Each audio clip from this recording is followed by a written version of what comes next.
Welcome to biryani chef. இப்போ நம்ம சூப்பரான இந்த மாதிரி கிறிஸ்பியான சமோசா எப்படி செய்யுதுன்னு பார்க்கலாம் வாங்க. நான் ஒரு 1/4 கிலோ மைதா எடுத்துருக்கேன். ஓமம் வந்து 1/2 டீஸ்பூன் எடுத்துருக்கேன். இது நல்லா நம்பியார் மாதிரி நல்லா கோவமாக கசக்கணும். கசக்கி நல்லா கசக்கணும். கசக்கி மேலே தூணாப்பில் இது மாவில் கலந்துடணும். அப்புறம் 1/2 டீஸ்பூன் உப்பு எடுத்துருக்கேன். உப்பு 1/2 டீஸ்பூன் போதும், கரெக்டாக இருக்கும். அப்புறம் மேலே ஒரு 4 டேபிள் ஸ்பூன் நெய், 4 டேபிள் ஸ்பூன் நெய் போட்டு நல்லா பிசைஞ்சிக்கணும். இந்த மாவு வந்து ஒரு பிடிச்சிங்கன்னா கொழுக்கட்டை மாதிரி வரும். இப்படி ஒரு நல்லா தட்டாக உதிர்ந்துடும். அதுதான் பதம், கரெக்டாக இருக்கும். மாவோட பதம் இதுதான். இவன் மேலே ஒரு 70 ml தண்ணி ஊற்றிட்டு நல்லா கோவமாக பிசையணும். நல்லா டைட்டாக பிசையணும். மாவை சப்பாத்தி பூரி பிசைகிற மாதிரி பிசையணும்.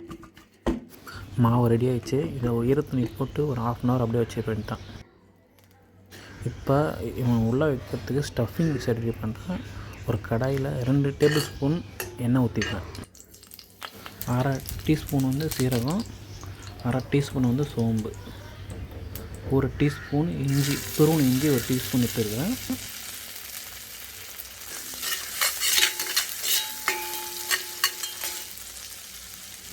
பெருங்காயம் 1/4 டீஸ்பூன் போட்டுக்கிறேன்.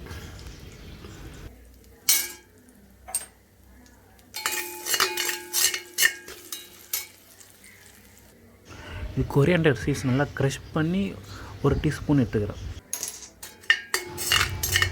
2 பச்சை மிளகா நல்லா பொடியை நறுக்கி போட்டுக்கிறேன். இது 1/4 கப்பு பச்சை பட்டாணி நான் வேக வச்சு பச்சை பட்டாணி ஆட் பண்ணிக்கிறேன். உப்பு போட்டு வேக வச்சுருக்கேன் லைட்டாக. இந்த பச்சை பட்டாணியை இதை வதக்கிக்கிறேன். இது வந்து 10 முந்திரி பயிறு நல்லா உடச்சி 10 முந்திரி பயிறு போட்டு வச்சு 1/2 டீஸ்பூன் வந்து காரத்தூள், ஒரு சிட்டிக்கு கம்மியாக வந்து மஞ்சத்தூள் போட்டால் போதும். 1/4 டீஸ்பூன் மஞ்சத்தூள் போட்டால் போதும். இது வந்து 1/2 டீஸ்பூன் வந்து கரம் மசாலா. இது வந்து 4 உருளைக்கிழங்கு, மீடியம் சைஸ் உருளைக்கிழங்கு வேக வச்சு எடுத்துருக்கேன். வேக வச்சு நல்லா பொடியாக கட் பண்ணி எடுத்துருக்கேன். இவனுங்க எல்லாரையும் நல்லா மிக்ஸ் பண்ணி விட்டுட்டு, இது மாங்காய் பொடி வந்து 1 டீஸ்பூன் எடுத்துக்கிறேன். 1 டீஸ்பூன் உப்பு. ட்ரை மேங்காய் பவுடர் கடையில் கிடைக்கும், அதை நான் யூஸ் பண்ணிக்கிறேன். நீங்கள் இல்லைன்னா 2 டீஸ்பூன் வந்து லெமன் ஜூஸ் கூட போட்டுக்கோங்க. 2லேருந்து 3 டீஸ்பூன் லெமன் ஜூஸ் போட்டுக்கோங்க. நான் ட்ரை மேங்காய் பவுடர் போட்டுக்கிறேன். கடைசியாக கொத்தமல்லி புதினா போட்டு ஒரு வதக்கிட்டு நான் இறக்கிறேன். அவ்வளோ ஸ்டஃபிங் ரெடி. அவ்வளோதான். மாவை நெய்யில்லாமல் உருட்டி துண்டாக கட் பண்ணிவிட்டு பால் மாதிரி கிராக் இல்லாமல் உருட்டி வச்சுக்க வேண்டியது தான். நான் எல்லாத்தையும் அழகாக உருட்டி வச்சுருக்கேன். இந்த சப்பாத்தி உருட்டுற மாதிரி இவனை நல்லா அழுத்தி தட்டையாக ஊற்ற வேண்டியது. ரொம்ப மெலிசாக இருக்க வேண்டாம், ஓரளவுக்கு மெலிசாக இருந்தால் போதும். பாருங்கள், இந்த மாதிரி நல்லா ஓரளவுக்கு வந்துச்சுன்னா போதும். சப்பாத்திக்கு நீங்கள் உருட்டுற மாதிரி உருட்டினா போதும், ரொம்ப மெலிசாக உருட்டக்கூடாது. இது நம்ம 2ஆக போட்டு வச்சு பிரிச்சிடணும். பாதியை எடுத்து நான் வந்து ட்ரையாங்கிள் ஷேப் செஞ்சுக்கிறேன். இப்போ இந்த பக்கம் ஒரு மடிப்பு தண்ணி தொட்டு இந்த எட்ஜில் வச்சுருக்கிறேன். அப்புறம் அந்த பக்கம் ஒரு மடிச்சிட்டா ட்ரையாங்கிள் ஆல்ரெடி.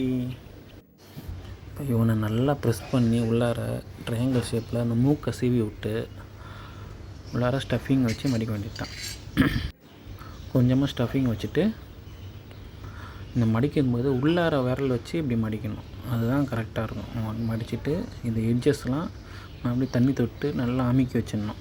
அப்போ தான் இவன் வெளில வரமாட்டான். உள்ளார தீனி வந்து வெளில வராது. மூக்கை சீவி விடணும் நல்லா. பாருங்கள் எப்படி இருக்குது. எல்லாத்தையும் இந்த மாதிரி அழகாக செஞ்சு வச்சிட்டேன். மிச்சமாவில் வேறு அழகான்னு பாருங்கள். பொரிக்கிறதுக்கு தேவையான எண்ணெய் ஊற்றி, இந்த எண்ணெய் வந்து நல்லா 10 நிமிஷம் சூடாகணும். சூடாகிட்ட அப்புறம் இந்த சமோசாவை போட்டுட்டு ஒரு 6 நிமிஷம் வந்து ஸ்லோ ஃப்ளேம்லேயே குக் பண்ணணும். அப்போ தான் உள்ளே இருக்கிற மாவெல்லாம் வேகும். ரொம்ப முக்கியம். இது வந்து நல்ல ஓரளவுக்கு மீடியம் சூடான எண்ணெயில் சமோசா போட்டதுக்கப்புறம் ஒரு 6 நிமிஷம் ஸ்லோ பண்ணி, ரொம்ப ஸ்லோ ஃப்ளேமில் ஒரு 6 நிமிஷம் குக் பண்ணதுக்கப்புறம் சமோசா கலர் லைட்டாக மாற ஆரம்பிக்கும். நீங்கள் பார்த்தா தெரியும். 6 நிமிஷம் லோ ஃப்ளேமில் குக் பண்ணும்போது சமோசா உள்ளே இருக்கிற வெளியில் மாவு நல்லா வெந்துடும். அதுக்கப்புறம் வந்து ஹீட்டை வந்து இன்க்ரீஸ் பண்ணி கொஞ்சம் ஹை ஃப்ளேமில் வச்சு மெதுவாக வந்து திருப்பி போட்டுடணும். திருப்பி போட்டிங்கன்னா இந்த மாதிரி கோல்டன் ப்ரௌனில் வந்தோடனே எடுத்து தரணும். ஹை ஃப்ளேமில் வச்சினோடனே இந்த மாதிரி கோல்டன் ப்ரௌனில் வந்துட்டு அப்போ எடுத்துடணும். தீயாமல் எடுத்துட்டிங்கன்னா சமோசா ரொம்ப கிறிஸ்பாக இருக்கும். நம்ம அந்த 6 நிமிஷம் வேக வைக்கிறது தான் விஷயமே இருக்குது. பேக்கரி சமோசாவோட நல்லா கிறிஸ்பாக இருக்கும். ஈவினிங் டீ போட்டுட்டு இவனை ஒரு கடி கடிச்சிட்டு சாப்பிட்டிங்கன்னா சூப்பராக இருக்கும். தேங்க்யூ ஃபார் வாட்சிங். Subscribe to my channel. Thank you. Bye.